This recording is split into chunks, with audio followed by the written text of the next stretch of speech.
Piala Dunia U20 sudah di depan mata, tetapi depan mata sini. Yang iya benar. Depan ini mata depan banget Bang, karena ini bulan Maret dan 20 Mei sampai 11 Juni. Tapi berita-berita yang kita dengar, bahkan curhatan-curhatan dari para penyelenggara tuh bahwa kesiapannya belum selesai. Jangan lupa, di tengah persiapan itu ada bulan puasa, ada lebaran. Nggak mungkin kita lebaran sebentar lagi. Tuh, tanggal 20 Mei sudah Piala Dunia. Udah mulai start, tapi bahkan Pak Erik pun, Ketum PSSI, masih bilang bahwa kalau ini masih jauh dari kata siap. Nah, menurut Bang Wes itu gimana ngeliatnya? Iya, kalau ngikuti perkembangan, isu-isu yang muncul, plus waktu kita dengar langsung curhatnya Pak Erik, ketemu dengan sejumlah wartawan yang diundang, kita bertukar pikiran, ya dia bilang gini, waktu saya dikasih kepercayaan menggelar Asian Games, itu waktunya cukup, meskipun nggak panjang, dia bilang cukup.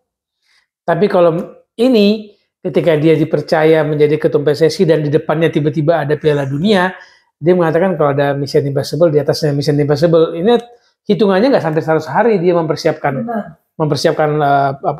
Piala Dunia yang kategorinya ini di bawah Piala Dunia Senior kan. Di Piala Dunia Senior ada Piala Dunia U20 yang which is itu melahirkan banyak-banyak pemain besar. Mungkin seringkali banyak orang yang bilang kalau ya iyalah Piala Dunia U20 doang gitu, tidak sekrusial, tidak se-main event Piala Dunia Senior gitu. Tapi kalau menurut aku Piala Dunia U20 tuh artinya untuk apa ini? Maksudnya bagi Indonesia dan dampaknya gitu. Pertama soal kepercayaan. Indonesia dipercaya menggelar event sebesar Piala Dunia, event FIFA itu sebuah pengakuan bahwa Indonesia dalam kondisi yang baik-baik saja, Indonesia damai-damai saja, Indonesia sepak bolanya bisa dibantu, dibangun lewat event Piala Dunia ini. Nah ini sebuah kepercayaan yang waktu itu Ibu Ratu Tisa yang waktu menjadi sekjen itu menggolkan Indonesia sebagai tuan rumah harusnya diikuti oleh persiapan-persiapan yang berkelanjutan dan berkomprehensif ya semua yang terlibat dalam persiapan itu. Harusnya kan digelar 2021. Sekarang 2023, lah kok belum siap? Dengan penundaan 2 tahun gitu kan. Nah, 2 tahun ngapain aja? Kan pertanyaan terbesar adalah ngapain aja bos 2 tahun gitu. Dan sebenarnya kan ini udah ada pergantian pengurus PSSI. Ya. Dan sekarang ini yang baru tiba-tiba langsung kena jar tugas. Tuh. Gitu.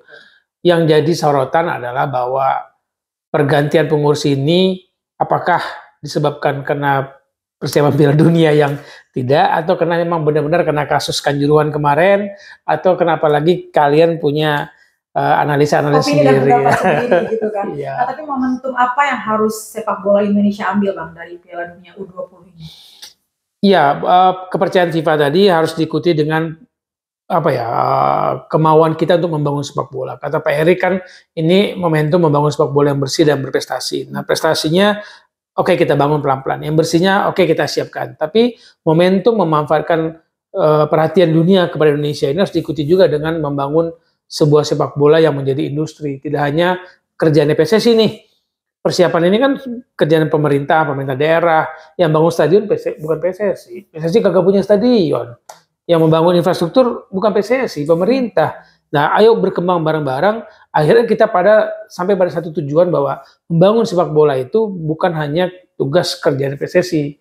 Memang mereka federasinya, tapi membangun sepak bola itu diikuti oleh semua stakeholders, keamanan, ya kan, orang infrastruktur, perhotelan juga terlibat di dalamnya, misalnya yang bisnis makanan, catering juga terlibat di dalamnya.